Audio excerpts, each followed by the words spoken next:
ओम शांति 26/10/2024 महावाक्य मिठा बाबा कहते मिठे बच्चे सर्वशक्तिमान पिता तुम मानकु शक्ति प्रदान करने आसिछन्ति। जेते जेते तुमे जोगयुक्त स्थिति रे रहिबो सेते सेते शक्ति मिलिबाकु लागिबो। आज बाबा मिठे बच्चे को कहले सर्वशक्तिमान पिता तुम मानकु शक्ति प्रदान करने आसिछन्ति। जेते जेते तुमे जोगयुक्त स्थिति रे रहिबो सेते सेते शक्ति मिलिबाकु लागिबो। प्रश्न एही ड्रामा रे सबुठारु उत्तम पाठ तुम संतान मानकर ही अटे किपरि? उत्तर हेला तुमे पिला माने ही बेहद्र पितांकर हेउछ। स्वयं भगवान तुम मानकु ही शिक्षक होई पाठ पढ़ाउछन्ति। तेणु तुमे माने सबुठारु भाग्यशाली हेलो ना। विश्वर मालिक तुम मानकर अतिथि होई आसिछन्ति एवं से तुम मानकर सहयोग द्वारा ही विश्वर कल्याण करुछन्ति। तुमे संतान माने बाबा को डाकिल तेणु से आसीगले। एहा ही हेउछि दुई हातर ताली। एबे बाबांको ठारू तुम संतान मानकु सारा विश्व उपरे राजत्व करिवार शक्ति मिलुछि। ओम शांति मीठा मीठा आत्मिक संतान माने आत्मिक पितांक सम्मुखरे बसिछन्ति। शिक्षकंक सम्मुखरे मध्य बसिछन्ति एवं जानिछन्ति मध्य जे एही बाबा गुरु रूपरे आसिछन्ति आमकु नहीं जिबा पाई। बाबा मध्य कहउछन्ति हे आत्मिक संतान माने मु आसिछि तुम मानकु एठारु नहीं जिबा पाई। एही दुनिया पुराणा होई गलानी एवं एक कथा मध्य जानिछ जे एही दुनिया छी छी अटे। तुमे पिला माने मध्य छी छी होई जाइछ। निजको निजे कहूछ हे पतित पावन बाबा आसी आम पतित मानकु एही दुख धामरु शांति धामकु नहीं चल। एबे तुमे एठारे बसिछ तेणु ए कथा हृदय रे आसीबा उचित। बाबा मध्य कहउछन्ति मु तुमर डाक सुनी निमंत्रण रे आसीछि। बाबा मने पकाई देउछन्ति वास्तव रे तुमे डाकुथिल ना आस बोली। एबे तुमर स्मृति आसुछि जे आमे डाकिथिलु। एबे बाबा ड्रामा अनुसारे कल्प पूर्व भली आसिछन्ति। सेमाने प्लान अर्थात योजना करुछन्ति ना। एहा मध्य शिव बाबांकर प्लान। वर्तमान समय समस्तंकर निज निजर प्लान रहिछि ना। 5 वर्षर प्लान करिथांती सेथिरे एही सबु काम करिबु। कथा देख किपरि मिसुछि। आगरु एभली प्लान आदि करू नथिले एबे प्लान करुछन्ति। तुमे पिला माने जानिछ आमे बाबांकर एही सबु प्लान रहिछि। आम बाबांकर एही सबु प्लान रहिछि।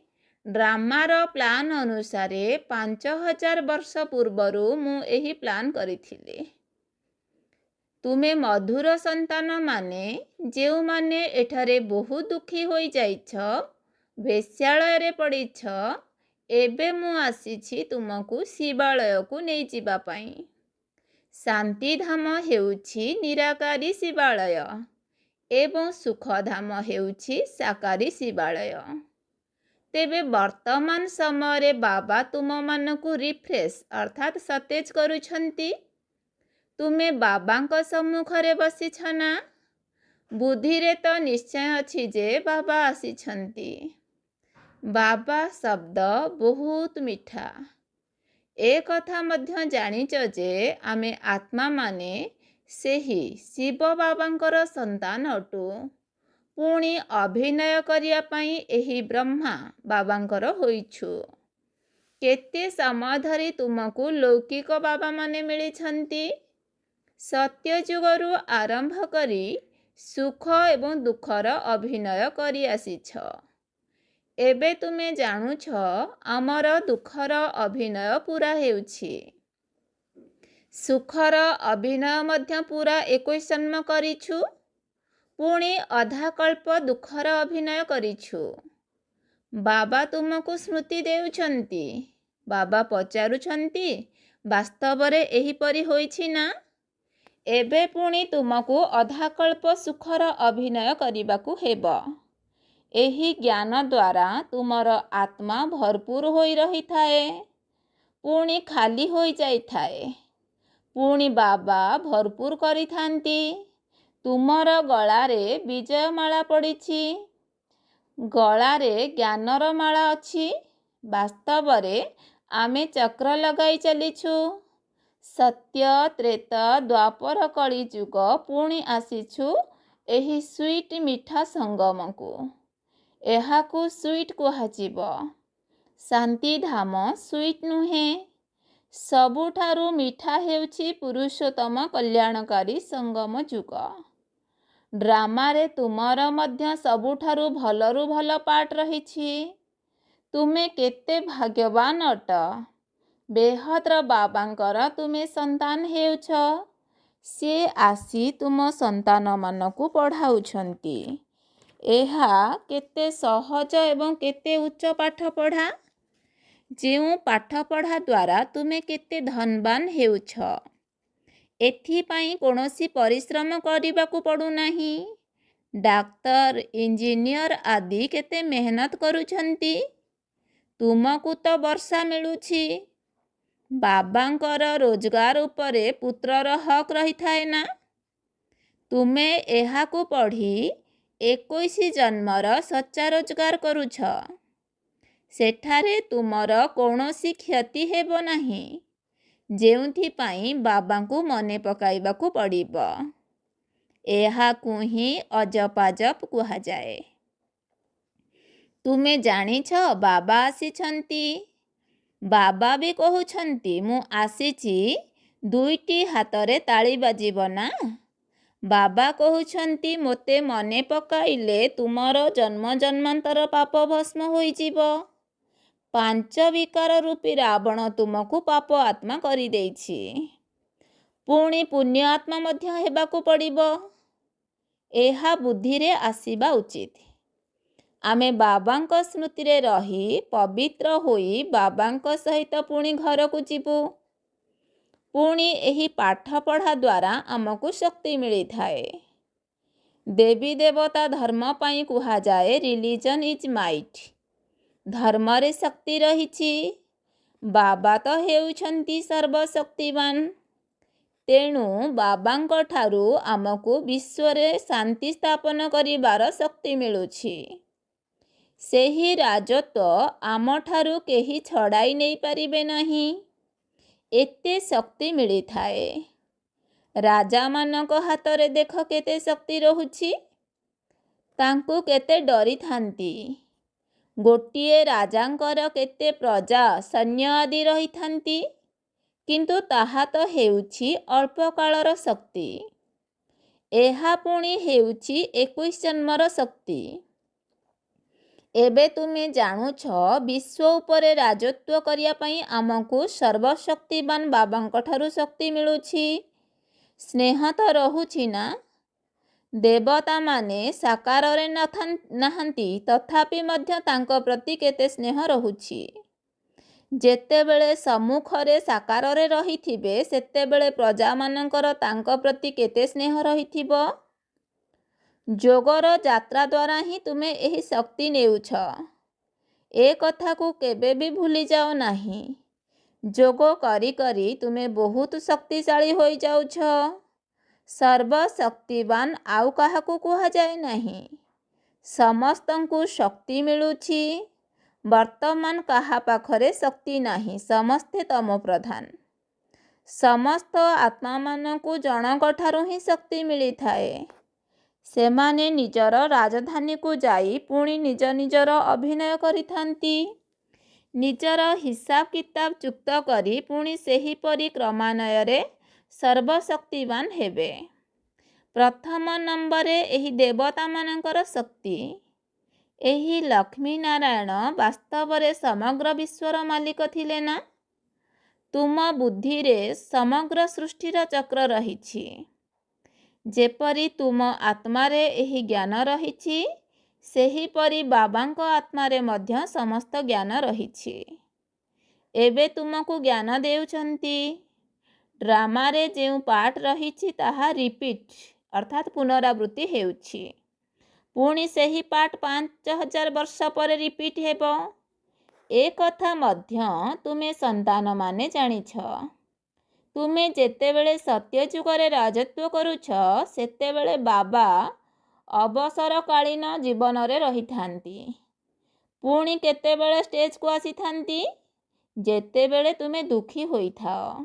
ତୁମେ ଜାଣିଛ, ତାଙ୍କ ଭିତରେ ସବୁ ରେକର୍ଡ ଭରି ହୋଇ ରହିଛି। କେତେ ଛୋଟ ଆତ୍ମା, ସେଥିରେ କେତେ ଜ୍ଞାନ ରହୁଛି। ବାବା ଆସି କେତେ ଜ୍ଞାନ ଦେଉଛନ୍ତି। ପୁଣି ସତ୍ୟ ଯୁଗରେ ଏସବୁ ଭୁଲି ଯାଇଥାଅ। ସତ୍ୟ ଯୁଗରେ ତୁମର ଏହି ଜ୍ଞାନ ରହିବ ନାହିଁ। ସେଠାରେ ତୁମେ ସୁଖ ଭୋଗ କରିବ। ଏ କଥା ମଧ୍ୟ ଏବେ ତୁମେ ବୁଝୁଛ। ସତ୍ୟ ଯୁଗରେ ଆମେ ପୁଣି ଦେବତା ହୋଇ ସୁଖ ଭୋଗ କରିବୁ। ଏବେ ଆମେ ସବୁ ବ୍ରାହ୍ମଣ ଅଟୁ, ପୁଣି ଦେବତା ହେବୁ। ଏହି ଜ୍ଞାନ ବୁଦ୍ଧିରେ ଭଲ ଭାବରେ ଧାରଣ କରିବାକୁ ହେବ। କାହାକୁ ବୁଝେଇବାରେ ଖୁସି ମିଳିଥାଏ ନା? ତୁମେ ଯେପରି ପ୍ରାଣଦାନ ଦେଉଛ। କହିଥାନ୍ତି ନା, କାଳ ଆସି ସମସ୍ତଙ୍କୁ ନେଇଯାଏ। ତେବେ କାଳ ବୋଲି କେହି ନାହାନ୍ତି। ଏହା ତ ପୂର୍ବ ପ୍ରସ୍ତୁତ ଡ୍ରାମା। ଆତ୍ମା କହୁଛି, ମୁଁ ଗୋଟିଏ ଶରୀର ଛାଡ଼ି ଚାଲିଯାଉଛି, ପୁଣି ଆଉ ଗୋଟିଏ ନେଉଛି। ମୋତେ କୌଣସି କାଳ ଖାଏ ନାହିଁ। ଆତ୍ମାକୁ ଫିଲିଂ ଅନୁଭବ ହୋଇଥାଏ। ଆତ୍ମା ଗର୍ଭରେ ରହିଲା ବେଳେ ସାକ୍ଷାତକାର କରି ଦୁଃଖ ଭୋଗ କରିଥାଏ। ଭିତରେ ଦଣ୍ଡ ଭୋଗ କରିଥାଏ। ସେଥିପାଇଁ ତାକୁ ଗର୍ଭ ଜେଲ୍ ବୋଲି କୁହାଯାଉଛି। କେତେ ଆଶ୍ଚର୍ଯ୍ୟଜନକ ଡ୍ରାମା ତିଆରି ହୋଇଛି। ଗର୍ଭ ଜେଲରେ ଦଣ୍ଡ ଭୋଗ କରି ନିଜର ସାକ୍ଷାତକାର କରି ଚାଲିଥାନ୍ତି। ଦଣ୍ଡ କାହିଁକି ମିଳୁଛି? ସାକ୍ଷାତକାର ତ ଦରକାର ନା। ଏହି ସବୁ ନୀତି ବୁଦ୍ଧିର କାମ। ଏହି ସବୁ ନୀତି ବୁଦ୍ଧିର କାମ କରିଛି। ଏମାନଙ୍କୁ ଦୁଃଖ ଦେଉଛି। ସେଠାରେ ସବୁ ସାକ୍ଷାତକାର ହୁଏ, ପୁଣି ବି ବାହାରକୁ ଆସି ପାପ ଆତ୍ମା ହୋଇଯାଇଥାନ୍ତି। ତେବେ ସବୁ ପାପ କିପରି ଭସ୍ମ ହେବ? ଏ କଥା ତ ପିଲାମାନଙ୍କୁ ବୁଝାଯାଇଛି। ଏହି ଯୋଗର ଯାତ୍ରା ଦ୍ୱାରା ଏବଂ ସ୍ୱଦର୍ଶନ ଚକ୍ର ଘୁରାଇବା ଦ୍ୱାରା ତୁମର ପାପ କଟିଥାଏ। ବାବା କହୁଛନ୍ତି ମଧ୍ୟ, ହେ ମଧୁର ସ୍ୱଦର୍ଶନ ଚକ୍ରଧାରୀ ସନ୍ତାନମାନେ, ତୁମେ 84 ଜନ୍ମର ଏହି ସ୍ୱଦର୍ଶନ ଚକ୍ର ଘୁରାଇଲେ ତୁମର ଜନ୍ମ ଜନ୍ମାନ୍ତରର ପାପ କଟିଯିବ। ଚକ୍ରକୁ ମଧ୍ୟ ମନେ ପକାଇବାକୁ ପଡ଼ିବ। କିଏ ଏହି ଜ୍ଞାନ ଦେଉଛନ୍ତି, ତାଙ୍କୁ ମଧ୍ୟ ମନେ ପକାଇବାକୁ ହେବ। ବାବା ଆମକୁ ସ୍ୱଦର୍ଶନ ଚକ୍ରଧାରୀ କରାଉଛନ୍ତି। ସ୍ୱଦର୍ଶନ ଚକ୍ରଧାରୀ କରାଇବା ସହିତ ପ୍ରତ୍ୟହ ପୁଣି ନୂଆ ନୂଆ ଆସୁଥିବାରୁ ତାଙ୍କୁ ପୁଣି ରିଫ୍ରେଶ୍ ଅର୍ଥାତ୍ ସତେଜ କରିବାକୁ ପଡ଼ୁଛି। ତୁମକୁ ସମସ୍ତ ଜ୍ଞାନ ମିଳିଛି। ଏବେ ତୁମେ ଜାଣୁଛ, ଆମେ ଏଠାକୁ ପାଠ କରିବାକୁ ଆସିଛୁ। 84ର ଚକ୍ର ଲଗାଇଲୁ, ଏବେ ପୁଣି ଘରକୁ ଫେରିବାକୁ ହେବ। ତୁମେ ଏହିପରି ଚକ୍ର ଘୁରାଉଛ। ବାବା ଜାଣିଛନ୍ତି, ବହୁତ ପିଲା ଭୁଲି ଯାଉଛନ୍ତି। ଚକ୍ର ଘୁରାଇବାରେ କୌଣସି ଅସୁବିଧା ନାହିଁ। ଫୁର୍ସତ ବହୁତ ମିଳୁଛି। ଶେଷ ସମୟରେ ତୁମର ଏହି ସ୍ୱଦର୍ଶନ ଚକ୍ରଧାରୀର ଅବସ୍ଥା ରହିବ। ତୁମକୁ ଏହିପରି ହେବାକୁ ପଡ଼ିବ। ସନ୍ନ୍ୟାସୀମାନେ ତ ଏହି ଶିକ୍ଷା ଦେଇପାରିବେ ନାହିଁ। ସ୍ୱଦର୍ଶନ ଚକ୍ରକୁ ନିଜେ ଗୁରୁମାନେ ବି ଜାଣିନାହାନ୍ତି। ସେମାନେ ତ କେବଳ କହିବେ, ଗଙ୍ଗା କୂଳକୁ ଚାଲ। ସେଠାକୁ ଯାଇ କେତେ ସ୍ନାନ କରୁଛନ୍ତି। ବହୁତ ସ୍ନାନ କରିବା ଦ୍ୱାରା ଗୁରୁମାନଙ୍କର ଆମଦାନୀ ହୋଇଥାଏ। ଘଡ଼ି ଘଡ଼ି ଅର୍ଥାତ୍ ବାରମ୍ବାର ଯାତ୍ରା କରିବାକୁ ଯାଇଥାନ୍ତି। ଏବେ ଏ ଯାତ୍ରା ଏବଂ ସେ ଯାତ୍ରାରେ ଫରକ ଦେଖ କେତେ ରହିଛି। ଜିସ୍ମାନି ଯାତ୍ରା ଆଉ ରୁହାନି ଯାତ୍ରାରେ। ଏହି ଯାତ୍ରା ସେସବୁ ଯାତ୍ରାରୁ ମୁକ୍ତ କରିଦିଏ। ଏହି ଯାତ୍ରା କେତେ ସହଜ। चक्र मध्य घुराओ। गीत मध्य अच्छी ना, चारों तरफ लगाए फेरे फिर भी हरदम दूर रहे। अर्थात चारिआडे खोजी बुलिलु तथापि सबुबेले दूर रहिलु। बेहद बाबांक ठारू दूरेई रहिले ना? तुमर एही अनुभव हेउछि? ସେହି ଭକ୍ତ ଲୋକମାନେ ଏହାର ଅର୍ଥକୁ ଜାଣି ନାହାନ୍ତି। ଏବେ ତୁମେ ଜାଣୁଛ, ବହୁ ତୀର୍ଥ ଭ୍ରମଣ କରି ଆସିଛ। ଏବେ ତୁମେ ଏହି ଭ୍ରମଣରୁ ମୁକ୍ତ ହୋଇଗଲଣି। ଭ୍ରମଣ କରି କରି କେହି ମୋ ନିକଟକୁ ଆସିପାରିଲେ ନାହିଁ, ବରଂ ଆହୁରି ଦୂରକୁ ଚାଲିଗଲେ। ଏବେ ଡ୍ରାମାର ପ୍ଲାନ୍ ଅନୁସାରେ ବାବାଙ୍କୁ ହିଁ ଆସିବାକୁ ପଡ଼ୁଛି, ସମସ୍ତଙ୍କୁ ସାଥିରେ ନେଇଯିବା ପାଇଁ। ବାବା କହୁଛନ୍ତି, ମୋ ମତରେ ତୁମକୁ ଚାଲିବାକୁ ହେବ, ପବିତ୍ର ହେବାକୁ ପଡ଼ିବ। ଏହି ଦୁନିଆକୁ ଦେଖି ମଧ୍ୟ ଦେଖ ନାହିଁ। ଯେ ପର୍ଯ୍ୟନ୍ତ ନୂଆ ଘର ପ୍ରସ୍ତୁତ ନ ହୋଇଛି ସେ ପର୍ଯ୍ୟନ୍ତ ପୁରୁଣା ଘରେ ରହିବାକୁ ପଡ଼ିବ। ବାବା ବର୍ଷା ଦେବା ପାଇଁ ସଙ୍ଗମ ଯୁଗରେ ହିଁ ଆସୁଛନ୍ତି। ଅବିନାଶୀ ବାବାଙ୍କର ଏହା ଅବିନାଶୀ ସମ୍ପତ୍ତି। ପିଲାମାନେ ଜାଣିଛନ୍ତି ବାବାଙ୍କର ବର୍ଷା ହେଉଛି ଆମର। ସେହି ଖୁସିରେ ରହୁଛନ୍ତି। ନିଜର ଶରୀର ନିର୍ବାହ ଅର୍ଥେ ରୋଜଗାର ମଧ୍ୟ କରୁଛନ୍ତି ଏବଂ ବାବାଙ୍କର ବର୍ଷା ମଧ୍ୟ ମିଳୁଛି। ତୁମକୁ ତ ବର୍ଷା ହିଁ ମିଳୁଛି। ସେଠାରେ ତୁମେ ଜାଣିପାରିବ ନାହିଁ ସ୍ୱର୍ଗର ବର୍ଷା ଆମକୁ କିପରି ମିଳିଛି। ସେଠାରେ ତ ତୁମ ଜୀବନ ବହୁତ ସୁଖୀ ରହିବ, କାହିଁକି ନା ତୁମେ ବାବାଙ୍କୁ ମନେ ପକାଇ ଶକ୍ତି ନେଉଛ। ପାପ କଟାଉଥିବା ପତିତ ପାବନ ଏକମାତ୍ର ବାବା ହିଁ ଅଟନ୍ତି। ବାବାଙ୍କ ସ୍ମୃତିରେ ରହି ସ୍ୱଦର୍ଶନ ଚକ୍ର ଘୁରାଇଲେ ହିଁ ତୁମର ପାପ କଟିବ। ଏହାକୁ ଭଲ ଭାବରେ ନୋଟ୍ କର, ଅର୍ଥାତ୍ ଲେଖିକରି ରଖ। ଏହି କଥାକୁ ହିଁ ବୁଝାଇବାକୁ ହେବ। ଆଗକୁ ଯାଇ ତୁମକୁ ତିକ୍ ତିକ୍ କରିବାକୁ ଅର୍ଥାତ୍ ଅଧିକ ବୁଝାଇବାକୁ ପଡ଼ିବ ନାହିଁ। ଗୋଟିଏ ଇସାରା ହିଁ ଯଥେଷ୍ଟ ହୋଇଯିବ। ବେହଦ୍ର ବାବାଙ୍କର ସ୍ମୃତିରେ ରହିଲେ ତୁମର ପାପ କଟିଯିବ। ତୁମେ ନରରୁ ନାରାୟଣ, ନାରୀରୁ ଲକ୍ଷ୍ମୀ ହେବାକୁ ଆସିଛ। ଏହା ହିଁ ତ ଯୋଗ ଅଟେ ନା? ଆଉ କାହାରି ବୁଦ୍ଧିରେ ଏ କଥା ଆସୁନାହିଁ।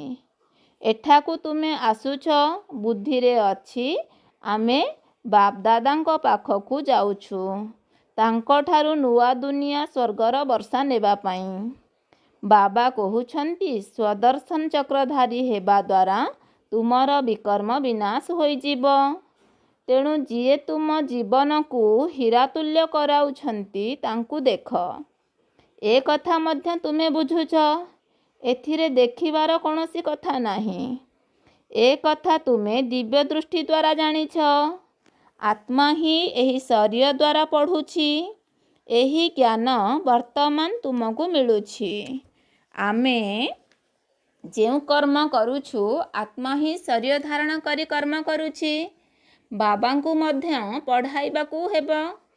ତାଙ୍କର ନାମ ତ ସର୍ବଦା ଶିବ ହିଁ ଅଟେ। ଶରୀରର ନାମ ବଦଳିଥାଏ।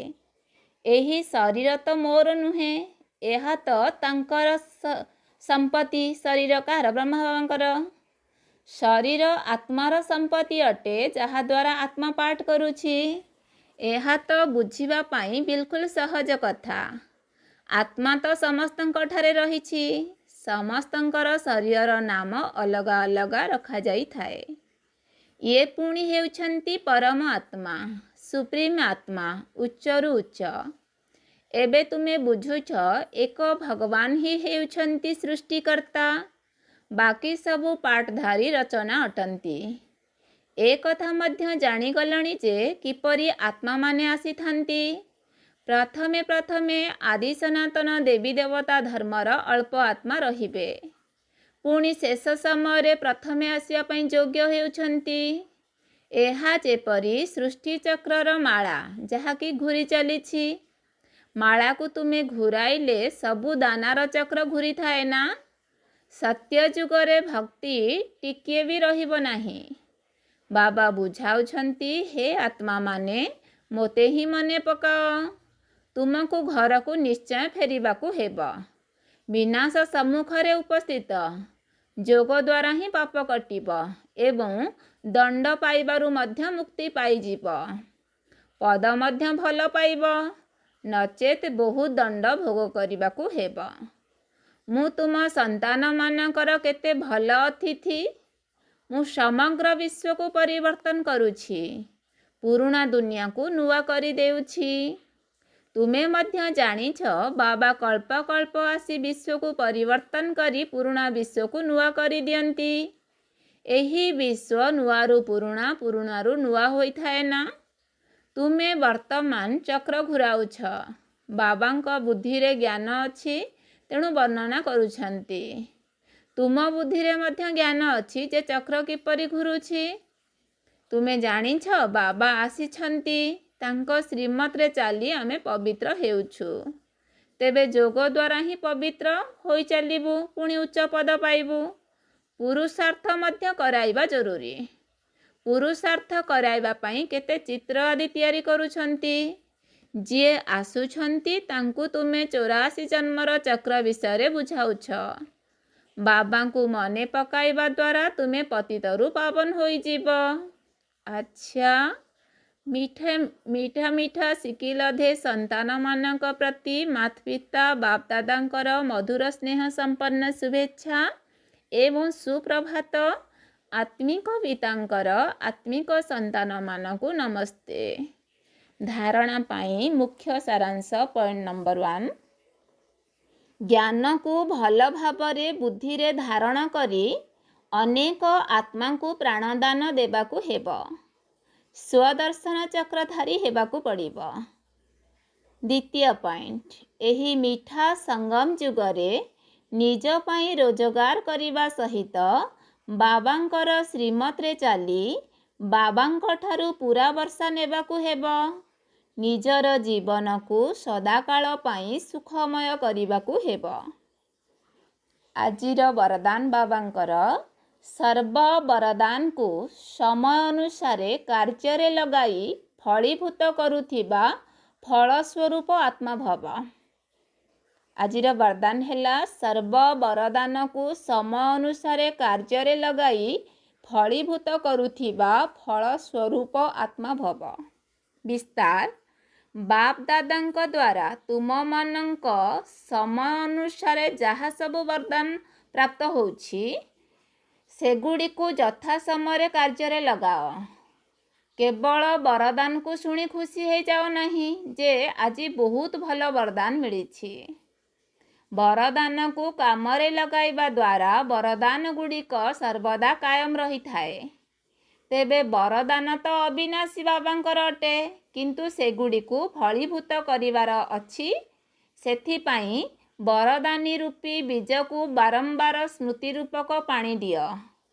वरदानर स्वरूप रे स्थित हेबार सूर्य किरण दियो, ताहा हेले तुमे माने सहजरे वरदानर फलस्वरूप होइजिब।